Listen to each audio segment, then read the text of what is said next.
కాలంలో ఏ పార్టీ అయితేనే ఈ దేశానికి సరైనటువంటి పాలనను కొనసాగిస్తుందని చెప్పేసి మీరు అనుకుంటున్నారు?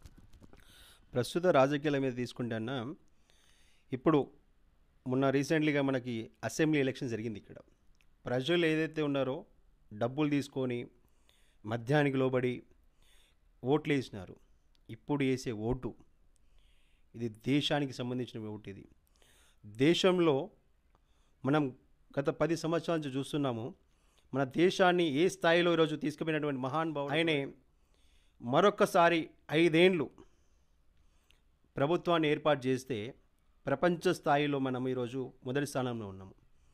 ప్రపంచంలో ఉన్నటువంటి ఏ దేశాలైనా కూడా ఈరోజు మన దేశంలో ఉపాధి కోసం వచ్చేటంత స్థాయికి మనం వెళ్ళగలుగుతాము.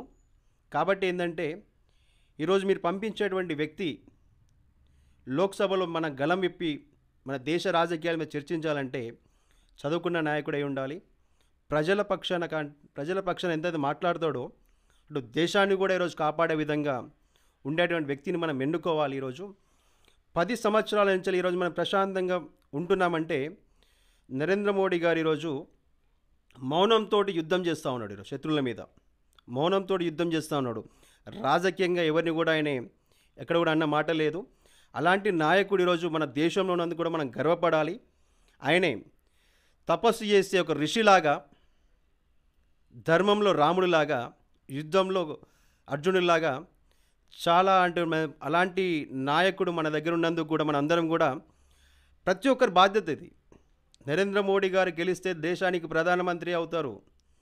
కానీ నరేంద్ర మోడీ గారు వెనకాల మనమందరం ఉంటే ఈరోజు ప్రపంచ స్థాయిలో ఈరోజు నెంబర్ 1 దేశంగా మనం నిల్చోబెట్టుకోగలుగుతాము. ఎక్కడికైతే వలసపోతున్నటువంటి వాళ్ళు ఎవరైతే ఉన్నారో వాళ్ళందరూ చాలా వరకు తిరిగి వచ్చారు. ఇక మీదట కూడా వాళ్ళందరూ కూడా ఇక్కడికి వచ్చి ఎన్ఆర్ఐ కార్డులు, గ్రీన్ కార్డులు ఎవరైతే ఉన్న వాళ్ళందరూ ఉన్నారు కదా, వాళ్ళందరూ కూడా మళ్ళీ రిటర్న్ వచ్చి బయట దేశం వాళ్ళే మన దగ్గర ఉద్యోగాలు వెతుక్కుంటూ వచ్చేటువంటి పరిస్థితి నెక్స్ట్ 5 నెలల్లో రాబోతూ ఉంది. కాబట్టి ఏంటంటే ఇప్పటివరకు మనం గతంలో కొన్ని వందల సంవత్సరాల చెత్త రాజకీయాలని పోగొట్టి కొత్త రాజకీయానికి నిర్మాణం చేసినటువంటి మోడీ గారు కూడా మరొకసారి ప్రధానమంత్రి అయితే రాబోయే 5 ఏళ్ళు మనకి భవిష్యత్తు ఇంకా చాలా బాగుంటుంది. ఒక 5 ఏళ్ళు మనం మోడీ గారిని మనం ఇంకొకసారి కూర్చోబెట్టుకుంటే ఒక 50 ఏళ్ళ వరకు మన భవిష్యత్తుకి ఎలాంటి ఇబ్బందులు ఉండేవనేది నా ఒక సమాధానం. ఓకే. అయితే గత 10 ఏళ్ళుగా పాటుగా కొనసాగినటువంటి ఆయన పాలన ఇప్పుడు మరే ప్రత్యేకంగా ఇంకా 5 ఏళ్ళు అడగడంలో రావాలనడంలో ఏమైనా విశేషం ఉందంటారా? మోడీ గారు ఏంటంటే రాజకీయం చేయనికి రాలేదు ఇక్కడ.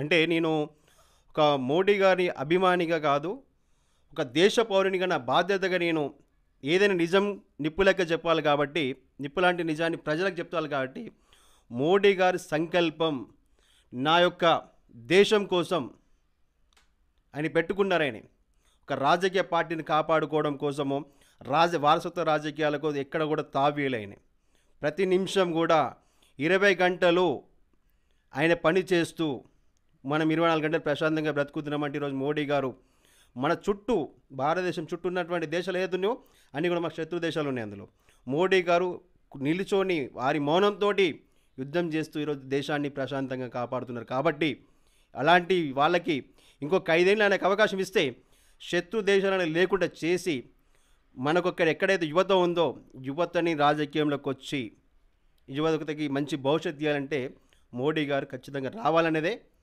అందరి ఆశ, ఆలోచన. గ్రామీణ ప్రాంతాలలో కూడా మోడీ అని కూడా ప్రతి ఒక్కరు కూడా చర్చించుకుంటున్నారు.